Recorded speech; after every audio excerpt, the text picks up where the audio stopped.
Hey, you guys, here we are on to another.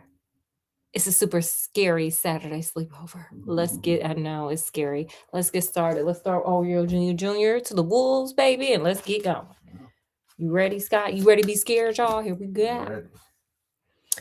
Ready. The magic vanishing box. Feel like wherever that box is where my money is, period. It vanished. Ben had wandered into a part of the city that he had never seen before. The streets were lined with antique shops and secondhand stores. Sound like a place my daddy used to like going to.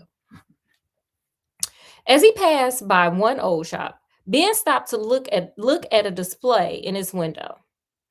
Sitting in the midst of other antiques was a tattered black top hat with an old stuffed rabbit popping out of it. Okay, period. Ben wondered if it was a real magician's hat. Magic was his hobby. It was almost an obsession with him, in fact. He read everything he could about it and practiced tricks in his spare time. I do magic too. You want to know what kind of magic I do? Y'all want to know what kind of magic it is? Kind of magic. I make money disappear. Ooh, abracadabra. Now you see it, now you don't. My specialty is at the mall. Wow. Or on Amazon. Amazing. It's amazing. It's a feat. Death defying defeat. Ben went to the shop door and read the sign Curiosities of the Past. He pushed open the door and went inside. One glance around the small one room shop told him that it lived up to its name. What the hell did you see up in there? There were stuffed monkeys sitting behind huge brass candlesticks. There were life size China dogs. What the hell is a life size China dog? I don't know, but I don't think I want to see one. Okay, girl. China dogs sitting on carved wooden boxes that look like coffins. Okay, it's weird. The store was very curious indeed. Ben began to look through the knickknacks and larger items displayed on the table and shelves in the room. May I help you? Ben whirled around at the sound of the voice. He saw a stooped old man looking at him with piercing eyes. I was just looking around, Ben stammered. Take your time. Take your time, the man said. I'll be back if you need me. Ring this bell if you want to buy anything. The man gestured to the old brass bell by the cash register and hobbled off into the back of the store. Girl, he going to take a nap. That man just want to go take his nap, honey. You interrupted that man nap. Ben shrugged his shoulders and continued to walk around the store. He took a closer look at the silk top hat in the window. It was a magician's hat, but he had no need for another one. Ben wondered if there might be another magic trick in this store, old ones that he had never seen before. Telling you, Ben, come on to my store. Just give me some money, Ben. I'll show you a magic trick, honey. Just give me all your money. Give me your credit card. I'll show you that trick, baby. For half an hour, Ben lost track of time as he searched through the jumble of odds and ends on display. Then something caught his eye. It was shiny and black, a wooden box about 2 feet square. Ben ran his hand over the smooth wood, the brass hinge at the front, and the brass covered corners. But what interested him the most was the little brass plate on top of the box. It was engraved with the words, "The Magic Vanishing Box." With care, Ben unlatched the brass hinge at the front of the box and lifted the lid. Inside, there was nothing, just an empty interior of black wood. Then Ben caught sight of another brass plate on the inside of the lid. It too was engraved with the words, here we go. Here go the warnings. Y'all know how these warnings be. Don't catch your hand inside this lid, or else you'll be sorry that you did. It's a wrap. Oh, wow. It's a wrapper. We got a wrapper. Ben carefully shut the lid on the box and stared at it for a long time. What was a magic vanishing box? It was probably some sort of joke. It is never a joke when J.B Stamper is playing around in these books. Still, Ben wanted it more than he wanted anything for a long time. I feel like that when I'm on Amazon, honey, every time. He reached in his pocket to check the money he had brought along for his trip into the city. $15. Now I know y'all like that ain't nothing. Back in the 90s, or what was this book made? Let me tell you something. Back in 1989, that was a lot. What say you, Scott? Man, get yourself something nice for $15. $15 in 1989 was big money, baby. And he needed $2 of that to get home. All he had to spend on the box was $13. Ben picked up the box and carried it over to the counter by the cash register. He pressed his hand down on the bell. A shrill ding echoed through the store. Soon the old man came out from the back room. He looked at Ben.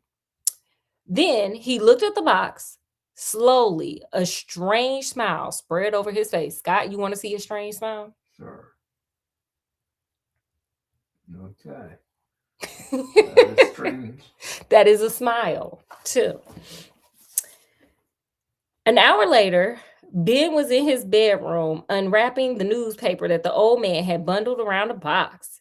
His hands were trembling. Oh, can't wait to touch this box. As he set the shiny box on top of his desk. Again, he read the words on the brass plate. The magic vanishing box. Ben decided he couldn't wait any longer, honey. He had to find out if he had spent his $13 foolishly.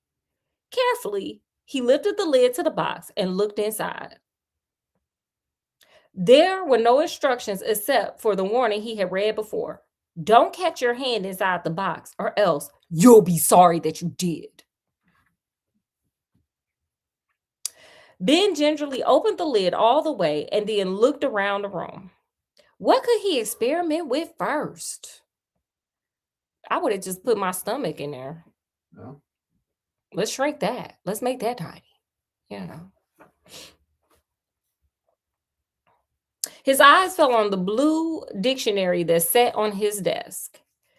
It would just fit into the box. He wouldn't care he wouldn't care in the least if it vanished. Ben picked up the heavy book and set it into the bottom of the box. Then he cautiously closed the lid by holding on to its front brass hinge. He felt silly about taking the warning inside the box seriously. I wouldn't. Everybody in this book then got messed up. The inside of the box was empty. Oh, wait. Ooh, I skipped. Ooh, let's pretend I never said that. After all, it was probably just a practical joke.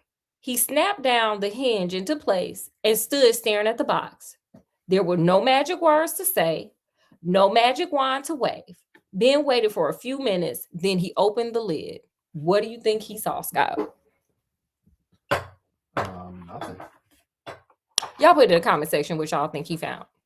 I felt like he found $1 billion. Oh. That's what I would want.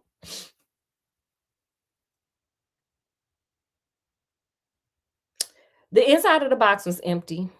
Ben stared at the empty black square for a moment. Then he picked up the box to look under it. Nothing was there. Carefully, he shut the lid and turned the box over and over, looking for the secret to his magic. To his magic. He knew there must be a trick. Things didn't just vanish again. I say to you, Ben, baby, check my bank account after I get on Amazon for an hour. Things just do disappear, and you don't need magic words, okay? At last, he found what he was looking for. On one side of the box, right beside the brass corner decoration, was a small brass latch. Ben pulled it until it sprung. Then a tiny drawer shot open from the side of the box. Ben stared down at the weird things inside the drawer. There was a tiny blue book lying beside a small lifelike figure of a boy. Ben picked up the book first. He squinted to read the small print of the title. It was a dictionary. Uh-oh, girl, you got you a little small making box. I'm telling you, put my stomach in there, honey. Let's get that thing flat and tiny. Boom, we doing big things. I'll pay you for it. A perfect miniature version of his dictionary. He flipped through the pages and then suddenly let it drop as though it had burned him. How had the box done that? What kind of magic did it have? Ben's eyes were drawn to the small figure of the boy. It was only about 2 inches high and was dressed in old fashioned clothes. The details of his face and clothing were so realistic that it could have been alive, except it was so small. Did it start talking to you? Ben set the tiny book and a figure on his bookshelf. Then he shut the secret drawer, opened the box lid, and looked inside his room for something else to test. He still couldn't believe this was happening to him. He caught sight of his face in a mirror above his dresser. The freckles on his face were standing out against his white skin. He pinched his arm under his red football jersey just to make sure he was awake. Sir, you awake? And it's about to turn into honey, you're about to go to sleep and turn into a nightmare. The box was the strangest trick he had ever used. And there was something even more strange. It didn't seem to be just a trick. It was real magic. Ben picked up a pencil and put it in the box and shut the lid. A minute later, he pushed the latch on the secret drawer. It shot open, and inside was a perfect replica of the pencil, so little that Ben could hardly pick it up. Ben looked at the clock in his room. He knew his parents would be home soon. Uh-oh, better call that girl over, sir.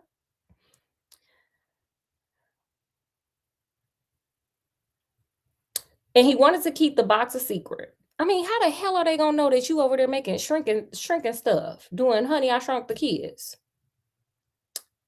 Anyway, but he knew he had to try the trick just one more time. He looked up and saw his translator or transition radio. Would the radio still be able to play music if it was turned into a miniature? Then opened the lid of the box and reached up for his radio. It just fit inside the box. As he started to close the lid, Ben saw that the radio's antenna was sticking up. He reached one hand inside the box to push the antenna down. Here we go, Ben. Ben don't follow directions. Well, just then his mother's voice called from downstairs. Ben, we're home. Ben swung his head around in panic. Oh, they're going to find out about my box. Even though how the hell would they know what the box does, sir? But okay.